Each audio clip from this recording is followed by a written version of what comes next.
नमस्कार. आज आपण अस्सल पारंपरिक खानदेशी पद्धतीने मऊ लुसलुशीत अंबोला भात आणि त्यासोबत चटपटीत अशी ताकाची कढी कशी तयार करायची ते बघणार आहोत. अगदी आजी पणजीच्या काळापासून चालत आलेली खूप जुनी आणि पारंपरिक खानदेशी रेसिपी आहे. हा अंबोला भात लग्न पंक्तीमध्ये आवर्जून तयार केला जातो. बनवायला खूप सोपा आहे. अगदी मोजक्या आणि कमीत कमी साहित्यामध्ये हा पदार्थ बनवून तयार होतो. चवीला तर अप्रतिम लागतो. सर्वात आधी आपण अंबोला भात कसा तयार करायचा ते बघूया. अंबोला भात तयार करण्यासाठी इथे मी काढलेली ज्वारी घेतलेली आहे. एक भांडं भरून साधारण अर्धा किलो ज्वारी आहे. तर गावाकडे मोठ्या प्रमाणात हा भात तयार केला जातो, त्यामुळे गिरणीवर ही ज्वारी सहज आपल्याला काढून मिळते. मात्र ही ज्वारी तुम्ही घरी सुद्धा काढून तयार करू शकता. ज्वारी 5 ते 10 मिनिटं पाण्यामध्ये भिजत घालायची. भिजल्यानंतर 10 मिनिटानंतर पूर्ण ज्वारी एखाद्या चाळणीवर निथळत ठेवायची. पूर्णपणे पाणी निघून गेल्यानंतर मिक्सरवर चालू बंद करत ही ज्वारी तुम्ही घरी काढू शकता. काढल्यामुळे ज्वारीचा जो कोंडा आहे तो निघून जातो आणि त्यामुळे भात आपला अगदी छान शिजतो. आता ही ज्वारी इथे मी 3 ते 4 पाण्याने अगदी स्वच्छ धुवून घेणार आहे आणि आज आहे सोमवार. सोमवारच्या संध्याकाळी आपल्याला ज्वारी भिजत घालायची आहे. आता ज्वारी इथे स्वच्छ 3-4 पाण्याने धुवून घेतली.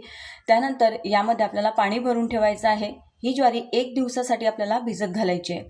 तर आता सोमवारच्या संध्याकाळी ही ज्वारी मी भिजत घातलेली आहे आणि दुसऱ्या दिवशी आहे मंगळवार. तर मंगळवारचे संध्याकाळचे 7 वाजलेले आहे. तुम्ही बघू शकता ज्वारी पूर्णपणे 1 दिवस भिजल्यानंतर असा थोडासा फेस आणि या ज्वारीला थोडासा असा आंबट वास किंवा नैसर्गिक अशी थोडीशी आंबट चवसुद्धा येते. त्यामुळे ज्वारी व्यवस्थित आपल्याला 1 दिवस भिजवून घेणं इथे फार गरजेचं आहे. आता भिजवताना जे पाणी घातलेलं होतं ते मी फेकून दिलेलं आहे आणि 1 पाण्याने अगदी हलक्या हाताने ही ज्वारी आपल्याला स्वच्छ धुवून घ्यायची आहे आणि मंगळवारी संध्याकाळीच आपल्याला हा भात शिजवून घ्यायचा आहे. तर आता स्वच्छ धुवून घेतलेली ही ज्वारी मी कुकरमध्ये काढून घेते आहे. तर अर्धा किलो ज्वारीचा भात अगदी छान व्यवस्थित मोकळा शिजेल असं मोठं कुकर मी इथे घेतलेलं आहे.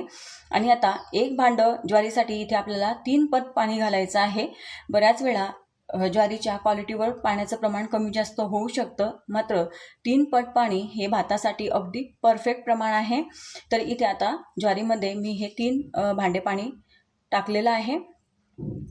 या भातामध्ये मीठ घालत नाही, म्हणून इथे आपल्याला मीठ घालायचं नाही. मीठ न घालतानाच हा भात आपल्याला शिजवून घ्यायचा आहे. कुकरचं झाकण आता बंद केलेलं आहे. कुकर मी इथे गॅसवर ठेवते आहे. गॅसवर ठेवल्यानंतर गॅसची फ्लेम आपल्याला अगदी लो टू मीडियम ठेवायची आहे.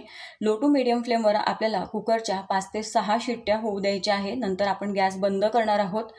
गॅसची फ्लेम आपल्याला लो टू मीडियमच ठेवायची आहे, कारण जर फुल फ्लेमवर भात शिजवला तर तो व्यवस्थित शिजत नाही. शिवाय पाणी 3 पट घातलेलं आहे, ते पाणी बऱ्याच वेळा ओतूसुद्धा जाऊ शकतं. म्हणून आता इथे कुकरच्या 5 ते 6 शिट्ट्या झालेल्या आहे. कुकरची पूर्ण वाफ गेलेली आहे आणि भात कसा शिजला ते सुद्धा तुम्हाला दाखवते. हे बघा, लो टू मीडियम फ्लेमवर शिजवल्यामुळे भातसुद्धा अगदी छान मऊ शिजतो. त्यामधलं पाणी जर उतू गेलं तर मग भात व्यवस्थित शिजत नाही, तो कडक राहतो. शिवाय तळाशी तो लागतो, जळतो आणि चव बिघडते. आता ज्वारीचा दाणा जर हाताच्या बोटांमध्ये असा चेपून पाहिला तर तो व्यवस्थित दबला जातोय, म्हणजे भात अगदी छान इथे मऊ शिजलेला आहे. आणि आता हा तयार झालेला भात आपल्याला व्यवस्थित असा घोटून घ्यायचा आहे. तर भात घोटून घेण्यासाठी इथे मी ठेचणी घेतलेली आहे आणि ठेचणीने आपल्याला साधारण 2 ते 3 मिनटं अगदी सतत असा हा भात मस्त असा घोटून घ्यायचा आहे. भात घोटल्यामुळे तो व्यवस्थित असा एकसंध होतो, छान मऊ होतो आणि चवीला खूप छान लागतो. तर हा भात असा गरम गरम खायला हवा तसा टेस्टी लागत नाही, त्यामुळे हा भात आपल्याला रात्री शिजवून घ्यावा लागतो. आणि आता इथे हा भात व्यवस्थित मी घोटून घेतलेला आहे. तुम्ही बघू शकता घोटल्यामुळे तो छान असा मऊसुद्धा झालेला आहे. त्यानंतर यामध्ये आपल्याला ताक घालायचं आहे. तर इथे एक छोटं फुलपात्र भरून मी ताक घेतलेलं आहे. ताक घेत असताना ते खूप जास्त आंबट किंवा खूप दिवसाचं जुनं शिळं ताक घ्यायचं नाही, फ्रेश ताजं ताक घ्यायचं, म्हणजे भाताची चव खराब होत नाही. आणि आता ताक घातल्यानंतर सुद्धा आपल्याला साधारण मिनिटभर हा जो भात आहे व्यवस्थित असा मिक्स करून घ्यायचं आहे, म्हणजे ताक सगळीकडे एकसारखं मिक्स होतं.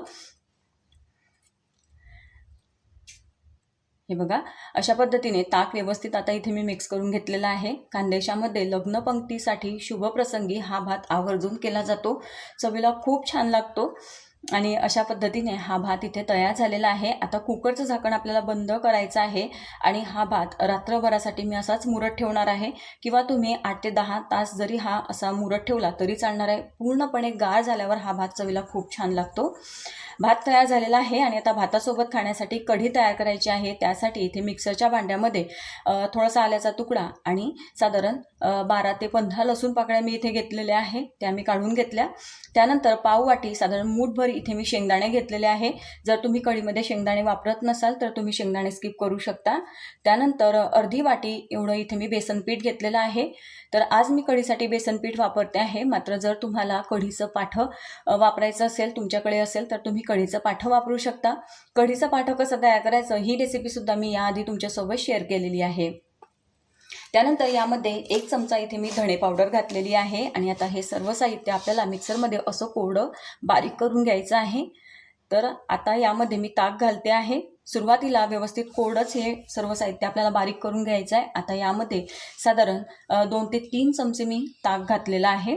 अर्धा लिटर ताक मी इथे घेतलेलं आहे आणि आता ताक घातल्यानंतर हे सर्व साहित्य मिक्सरमध्ये पुन्हा मी असं दळून घेतलेलं आहे किंवा बारीक करून घेतलेलं आहे. आणि आता कढीसाठी ही चटणी इथे बनून तयार झालेली आहे.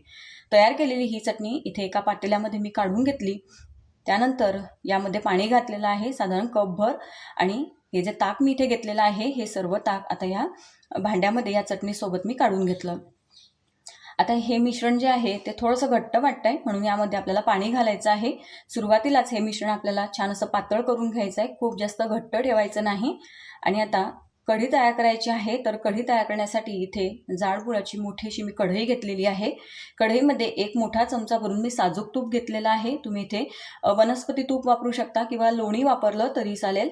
त्यानंतर फोडणीसाठी 1 चमचा मोहरी घातली, 1 चमचा जिरं घातलेलं आहे, 4 ते 5 लसूण पाकळ्या अगदी बारीक चिरून घेतलेल्या आहे. आणि हा बारीक चिरलेला लसूणसुद्धा आपल्याला व्यवस्थित या फोडणीमध्ये असा मिक्स करून घ्यायचा आहे. फोडणी अगदी छान अशी फुटू द्यायची म्हणजे कढीला खूप छान खमंग चव येते. त्यानंतर यामध्ये मी जाड मिरच्या 2 घेतलेल्या आहेत, त्या अशा तुकड्यांमध्ये कट करून घेतलेल्या आहे. त्यानंतर इथे मी दगडफूल घालते आहे. त्यानंतर 15 ते 20 कढीपत्त्याची पानं घातली आणि 1 ते 2 चिमूट हिंग घालायचं आहे. जर तुम्हाला मिरची वाटणामध्ये वाटून घ्यायची असेल तर आपण चटणी तयार केली तेव्हाच तुम्ही त्यामध्ये मिरचीसुद्धा वाटून घेऊ शकता. मी मिरची तिथे न वापरताना इथे फोडणीमध्ये मिरची वापरलेली आहे. त्यानंतर आता यामध्ये हे जे मिश्रण आपण तयार करून घेतलेलं आहे ताकाचं हे घालायचं आहे. तर हे मिश्रण आधीच असं पातळ करून घ्यायचं आहे. जर हे मिश्रण खूप जास्त घट्ट ठेवलं आणि घट्ट मिश्रण तुम्ही फोडणीमध्ये घातलं तर त्यामध्ये चणा डाळीचं पीठ असतं, शेंगदाणे असतात, त्यामुळे घट्ट मिश्रणाच्या गुठळ्या होऊ शकतात आणि ते अधिकच घट्ट होतं. त्यामुळे आधीच हे मिश्रण आपल्याला पातळ करून घ्यायचं आहे. आता यामध्ये साधारण अर्धा कप मी पाणी अजून वाढवलेलं आहे. कढी तुम्हाला खूप जास्त पातळ आवडत असेल किंवा जशी आवडत असेल तशी तुम्ही इथे कढी ठेवू शकता, पाण्याचं प्रमाण कमी जास्त करू शकता. त्यानंतर यामध्ये पाणी घालून व्यवस्थित आता ही कढी आपल्याला तळापासून अशी हलवत जायची आहे. त्यानंतर आता यामध्ये चवीसाठी मी मीठ घालते आहे आणि थोडासा मसाला घालायचा आहे, कुठलाही गरम मसाला. अर्धा छोटा चमचा भरून मी इथे गरम मसाला घातलेला आहे. गरम मसाला घातल्यामुळे कढीला चव खूप छान येते. एकसारखी कढी हलवत बसण्याची गरज नाही, अधूनमधून फक्त 1-2 वेळा कढी हलवत जायची. गॅसची फ्लेम मात्र कमी ठेवायची आणि कढीला साधारण 2 ते 3 उकळी आल्यानंतर लगेच गॅस बंद करायचा. कढी जर खूप जास्त वेळ शिजवत बसले तर अशा वेळेला कढी फुटू शकते. आता तुम्ही बघू शकता कढी अशी वर यायला सुरुवात झालेली आहे. या स्टेजला कढी अजिबात हातची सोडायची नाही, नाहीतर ती अगदी दुधासारखी उतू जाऊ शकते. तुम्ही बघू शकता मस्त अशी उकळी आलेली आहे आणि परफेक्ट अशी ही खानदेशी पद्धतीने ताकाची कढी बनवून तयार झालेली आहे. आता इथे मी गॅस बंद केलेला आहे आणि त्यानंतर यामध्ये आपल्याला छान बारीक चिरून घेतलेली हिरवी कोथिंबीर घालायची आहे आणि ही आंबोल्या भातासोबत खाण्यासाठी मस्त अशी ताकाची कढी इथे तयार झालेली आहे. या कढीला डबल फोडणी कशी द्यायची तो सुद्धा व्हिडिओ मी तुमच्यासोबत शेअर केलेला आहे. कोळशाची फोडणी देऊन सुद्धा ही कढी तुम्ही बनवू शकता. आणि आता हा आंबोला भात जो आपण रात्रभर असाच छान मुरत ठेवलेला होता तो सुद्धा तुम्हाला दाखवते आहे. बघा, रात्रभर मुरल्यामुळे हा मस्त असा इथे तयार झालेला आहे, चवीला खूप छान लागतो. आणि आता हा भात मी तुम्हाला दाखवते, अगदी छान मऊ शिजलेला आहे. आणि आता हा भात आपल्याला सर्व करायचा आहे. हा भात करत असताना यामध्ये मीठ वापरत नाही, मीठ वरून घेण्याची पद्धत आहे. छान असा केळीच्या पानावर सर्व करायचा, वरून मस्त असं चवीसाठी मीठ घ्यायचं आणि वरून तेल घ्यायचं. जर शेंगदाणा तेल असेल तर उत्तमच. आणि मस्त असा मिक्स करायचा आणि कढीसोबत हा भात एन्जॉय करायचा. ही रेसिपी तुम्हाला कशी वाटली कमेंट्सद्वारे नक्की कळवा. व्हिडिओला जास्तीत जास्त शेअर करा आणि अशा छान आणि नवनवीन रेसिपी पाहण्यासाठी चॅनलला सबस्क्राईब करायला विसरू नका. धन्यवाद.